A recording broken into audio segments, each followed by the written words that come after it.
भारतीय संगीत जगत से एक ऐसी खबर आई जिसने हर दिल को गहरा सदमा दिया है। भारत की सबसे वर्सटाइल और दिग्गज गायिका आशा भोसले अब हमारे बीच नहीं रही। 92 साल की उम्र में उन्होंने मुंबई के ब्रीच कैंडी हॉस्पिटल में अपनी अंतिम सांस ली। दोस्तों, जरा सोचिए, एक ऐसी आवाज जो 70 साल से ज्यादा समय तक हमारे दिलों में बसी रही, आज हमेशा के लिए खामोश हो गई है।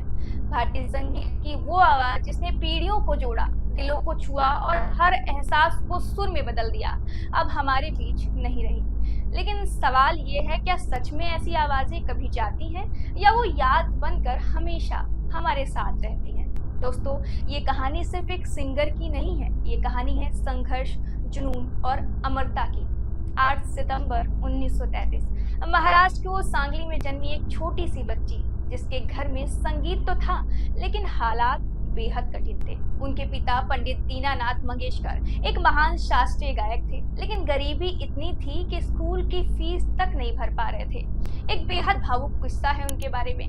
जब उनकी बड़ी बहन लता मंगेशकर उन्हें चोरी छिपे स्कूल ले जाती थी तो 2 दिन तक सब ठीक चला, लेकिन तीसरे दिन दोनों पकड़ी गई और मास्टर जी ने कहा, एक फीस में 2 बच्चे नहीं पढ़ सकते। उस दिन लता दीदी ने खुद स्कूल छोड़ दिया ताकि छोटी बहन पढ़ सके, लेकिन किस्मत को कुछ और मंजूर था।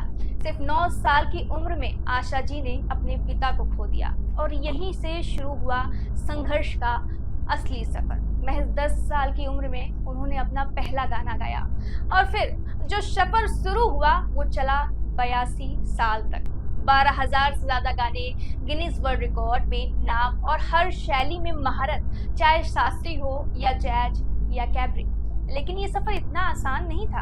एक वक्त ऐसा भी आया जब उन्हें स्टूडियो से निकाल दिया गया, वो भी यह कहकर कि उनकी आवाज माइक के लायक नहीं है। सोचिए, जिस आवाज को दुनिया ने ठुकराया, वही आवाज बाद में दुनिया की पहचान बन गई। उस रात वो और किशोर कुमार महालक्ष्मी स्टेशन के पास बैठे और अपनी किस्मत पर रो रहे थे, लेकिन वहीं आशा जी ने एक बात कही, हमारी आवाज को कोई रोक नहीं सकता। और उन्होंने ये बात सच करके दिखाई। 1950 का दशक था और एंट्री होती है ओपी नैयर की। उन्होंने आशा जी की आवाज की उस खनक को पहचाना जिसने दुनिया खामी समझ रही थी।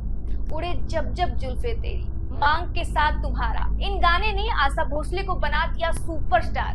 फिर आया वो दौर जब उन्होंने संगीत को ही बदल दिया। आर.डी. बर्मन के साथ उनकी जोड़ी एक म्यूजिक रेवोल्यूशन बन गई। दम मारो दम, पिया तू अब तो आजा। लेकिन दिलचस्प बात यह है, दम मारो दम गाना एक समय पर रेडियो और टीवी पर बैन हो गया था और उसी गाने के लिए उन्हें मिला बेस्ट प्लेबैक सिंगर अवार्ड। इसके बाद इन्होंने एक के बाद एक बेहतरीन गाने गाए। फिल्मी बंदनी का गाना अब के बरस भेज भैया उन्होंने रोते हुए सिर्फ एक टेक में रिकॉर्ड किया। ये सिर्फ गाना नहीं था, ये एक बहन का दर्द था। और फिर उन्होंने दुनिया को चौंका दिया। फिल्म उमराव जान, जहां उन्होंने गजल गाकर साबित कर दिया कि वो हर फॉर्म में बेजोड़ हैं।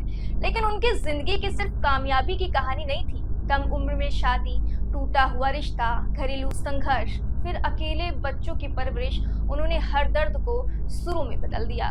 उनकी आवाज सरहदों के पार भी गूंजी। दोस्तों, उनकी आवाज सिर्फ भारत तक सीमित नहीं रही। उन्होंने ऑस्ट्रेलिया क्रिकेट ब्रेट ली के साथ भी गाना गाया और 92 साल की उम्र तक उनकी आवाज में वही जादू बना रहा। हाल ही में एक खूबसूरत पल 2023 वर्ल्ड कप फाइनल में शाहरुख खान ने उनके हाथ से कप लेकर खुद जाकर रखा। ये सम्मान उनकी महानता की पहचान है। आज कई बॉलीवुड कलाकार उन्हें याद कर रहे हैं। दोस्तों, आखिरी गाना 2026 में रिलीज हुआ, मतलब आखिरी सांस तक उन्होंने संगीत को जिया है। और शायद इसलिए आशा भोसले सिर्फ एक नाम नहीं है, वो एक एहसास है। कुछ आवाजें वक्त के साथ नहीं जाती, वो इतिहास बन जाती है। दोस्तों, कमेंट में जरूर बताइए आपको आशा जी का कौन सा गाना सबसे ज्यादा पसंद है।